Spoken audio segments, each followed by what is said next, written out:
I changed one thing, and that one thing moved everything. If you feel stuck in your own race, watch this.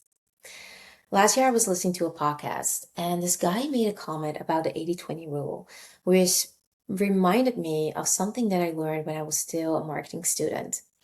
In that marketing class, I learned that 80% of your clients only bring in 20% of the revenue. Yet we spent most time on the 80% of our account base, or on our clientele, right? With customer service and etc., processing orders. But the majority of our revenue comes from just 20% of the clients. And then I was thinking, what am I spending most of my time with? 80% of my time was mostly just processing things. It was living life, writing things out, analyzing it, putting it in my Notion, discussing things in private with my friend, helping her with my insights and breakthroughs. But in a very painful way, I had to realize, like, I am using my time in a very, very bad way. I actually should spend that time externally.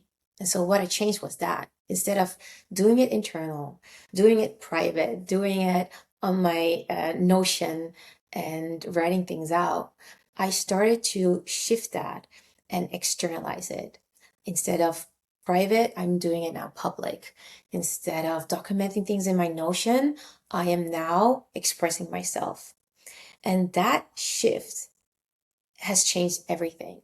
Yesterday and the day before, I was really inspired by just telling you guys stories based on something that happened, that was a business situation, and how I dealt with that.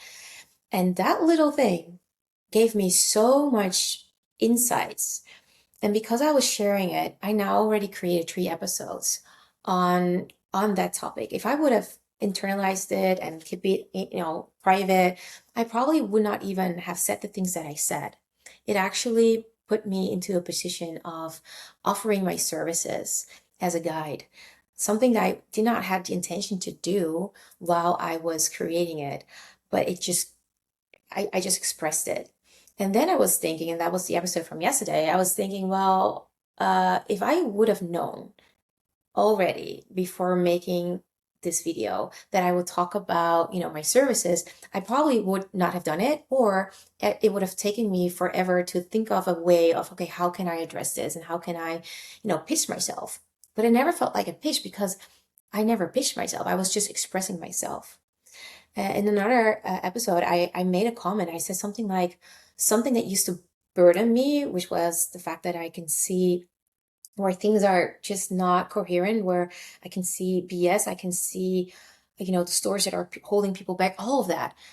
It used to feel like a burden because, people would, see me as, just treat me as an outcast or as, a black sheep, etc., etc. And because I started to move myself into this position of, no, this is a gift. More and more, it became a gift. And the thing that I said in that episode was, what used to be a burden is now something that I get paid for.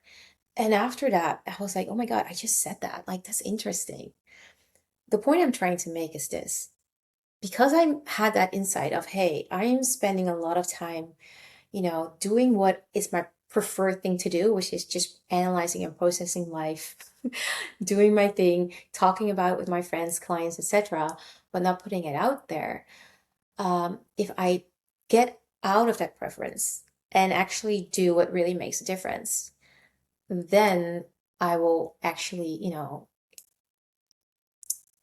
yeah, how can I say, break that pattern, change that 80-20 to 20-80, you know? And that's what I've been doing. And as I am doing it, I feel that that expression is flowing. I feel that I get so much more out of that because I am not just internalizing things and keeping it in my Notion of something that I may or may not share. It is, because it's now a free expression, it is something that comes out as an art form. It's something that is effortless. It's something that actually inspires me now to continuously create more and more videos on that topic. It's something that is now not just for my best friend to hear about and profit from because he's always, gaining insights because of it, but it's something that I can share with you guys too. And this specific episode is really to give you a nudge. Like, what is something that you're basically spending 80% of your time on doing that's only giving you 20% results? And if you would flip that, and usually it's something that's not your preference, and I'm saying that very clearly, usually it's something that you kind of want to avoid, because it's always easier to document and to internalize things and to keep it private than to make it more public, etc. But what if you can see what that is for you, and you start flipping that coin, you start focusing on that, doing that 80%, and spend less time on that thing that made you stuck? Because I still analyze things, I still do the things that I used to do, but I'm not wasting so much time and energy on that anymore, because I'm now doing it outside as well. I'm putting myself out there, and I'm expressing it. And that is giving me 80%, because it gives me even more insights. It's putting me out there, it's helping me to make a difference for you guys and inspire you guys and give you insights that you could not have received if I would have kept it private with me and my best friend. So think about that. If you feel stuck, what is that number one thing? And in tomorrow's episode, which I'm going to film right after this one, I'm going to talk about that thing that is actually between you moving to that, 80% momentum. What is between you and that? What is that thing that keeps you stuck of not going for, outside of that preference? Because it's outside of that preference that you make the difference. And people usually say it's outside of your comfort zone. And that is truly the game changer too. It's not just making that decision of, hey, I'm going to flip the coin and seeing what that needs to be. But then it's like, what do I do to actually be able to do that? So I hope to see you in tomorrow's episode. And for now, I wish you a beautiful day, and leave the comments if this resonates and what it is for you that you would love to change now.